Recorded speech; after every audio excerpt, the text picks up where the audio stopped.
ఏమన్నా కాంగ్రెస్ పార్టీ ఇతర పార్టీలు ఉన్నాయా గిరిధర్ గారు? అంటే వాళ్ళు ఇవాళ మాట్లాడి నేను సర్ప్రైజ్ ఎందుకయ్యానంటే, చిదంబరం లాంటి ఆయన అంత నాలెడ్జ్డ్ పర్సన్ ఆయన కూడా దేశీ ఉగ్రవాదులు ఉన్నారా అన్న ప్రశ్న వేసే స్థాయికి వచ్చేస్తే, మరి వాళ్ళు ప్రియాంక గాంధీ గారు మాట్లాడాలి, సబ్జెక్టు కరెక్షన్ వారు 4:30కి ఎప్పుడు మాట్లాడాలి కానీ మాట్లాడలేదు. ఇప్పుడైతే నేను లైవ్ చూడట్లేదు కానీ వారైతే మాట్లాడలేదు ఇప్పటిదాకా. బహుశా క్రిటిసైజింగ్ ఎదుర్కోవాల్సి వస్తుందని మాట్లాడి ఉండకపోవచ్చా?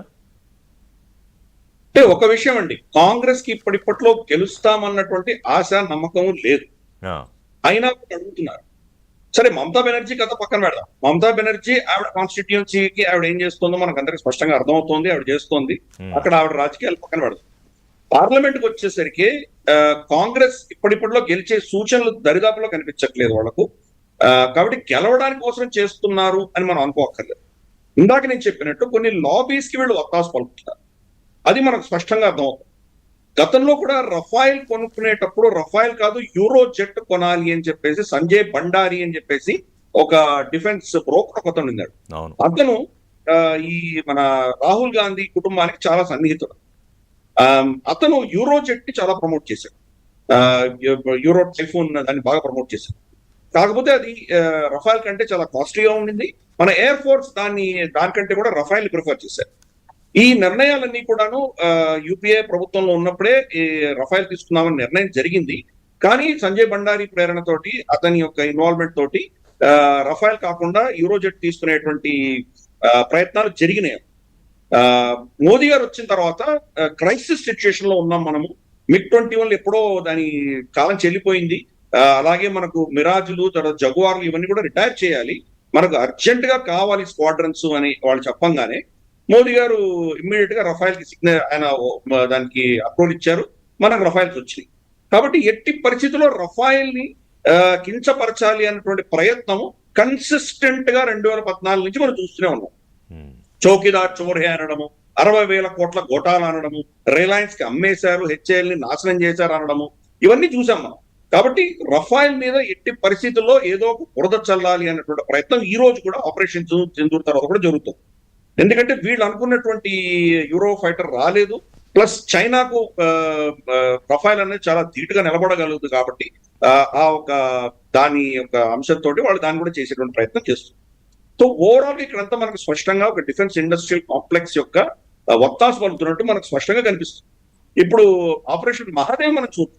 ఆపరేషన్ మహాదేవ్ అన్నది కొండ ప్రాంతంలో జరిగింది. అది అడవి ప్రాంతంలో జరిగింది. ఈ అడవి ప్రాంతం కంగన్ అన్నటువంటి ఒక ప్రాంతం, మనకు గాందర్బల్ నుంచి మనకు సోన్మార్గ్ వెళ్తున్నటువంటి ప్రాంతంలో దక్షిణాన్ని ఉన్నటువంటి ఈ ప్రాంతం, శ్రీనగర్ నుంచి కొండ ప్రాంతం ఎక్కితే కనుక అక్కడ వస్తుంది. ఇది అంటే వాళ్ళు గుల్మర్గ్ నుంచి తప్పించుకొని అక్కడికి వచ్చారు. వీళ్ళు ఇందాక వారు చెప్పినట్టు, సంజయ్ గారు చెప్పినట్టు, వాళ్ళు చైనీస్ ఎక్విప్మెంట్ వాడారు. లోకల్ సపోర్ట్ లేకుండా వచ్చారు. అందుకని ఇంటెలిజెన్స్ మనకి ఇంతకాలం దొరకలేదు. వాళ్ళు ఇదే టీం ఇన్ఫాక్ట్ జమ్మూ ప్రాంతంలో కూడా వీళ్ళు దాడులు చేశారు.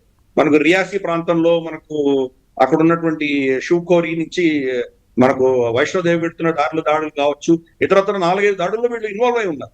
వీళ్ళ కమ్యూనికేషన్ పట్టుకోవడం చాలా చాలా చాలా కష్టం. మామూలుగా శాటిలైట్ ఫోన్స్ అయితే ట్రాక్ చేయొచ్చు, కానీ వీళ్ళ దగ్గర ఉన్నటువంటి టెక్నాలజీ కంప్లీట్ గా చైనా ఇచ్చినటువంటి టెక్నాలజీ, అది లొకేషన్ ని ఎక్కడ దొరకకుండా చేస్తుంది.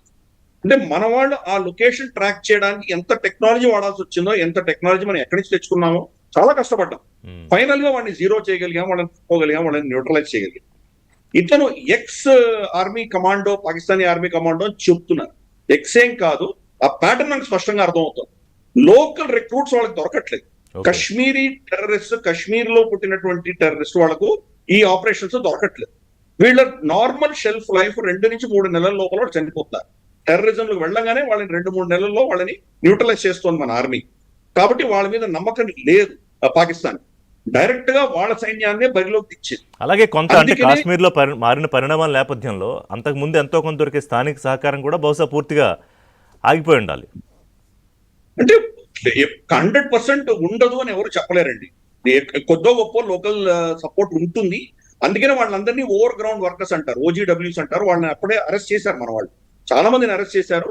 కానీ వాళ్ళకి తెలిసిన ఇన్ఫర్మేషన్ చాలా లిమిటెడ్. అంటే ఈ మిలిటెంట్స్ వాళ్ళు మ్యాక్సర్ అన్నటువంటి ఒక ఇంటర్నేషనల్ సంస్థ, దాని నుంచి మ్యాప్స్ తీసుకున్నారు. 100% అక్యురసీ మ్యాప్స్ వాళ్ళకి ముందరే తెలుసు. కాబట్టి ఎవరి సహాయం లేకుండా, లోకల్ సహాయం లేకుండా వాళ్ళు వెళ్ళిపోయారు. ఇప్పుడు కూడా అడవిలో వాళ్ళు ఒక టెంట్ వేసుకొని ఉన్నారు. అంటే ఒక ఓవర్ గ్రౌండ్ వర్కర్ ఇంట్లో లేరు, అర్థం చేసుకోవాలి. అవును. ఎక్కడ కూడా ఇన్ఫర్మేషన్ లీక్ అవ్వకుండా చేయగలిగారు. కాబట్టి అంతకాలం పట్టింది మనకి. ఫైనల్ గా వాళ్ళని న్యూట్రలైజ్ చేయగలుగుతుంది.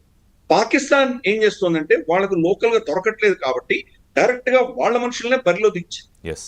ఈ విషయం తెలిసిన తర్వాత కూడా చిదంబరం ఇచ్చిన స్టేట్మెంట్ చాలా దురదృష్టకరమైన స్టేట్మెంట్ అది. ఎందుకంటే వాళ్ళు లోకల్ మిలిటెంట్స్ అయి ఉండొచ్చు కదా అనడం చాలా దౌర్భాగ్యం. రెండు, ఒకవేళ లోకల్ మిలిటెంట్స్ అయినా కానీ ప్రేరణ ఎక్కడి నుంచి వచ్చింది, డైరెక్షన్ ఎక్కడి నుంచి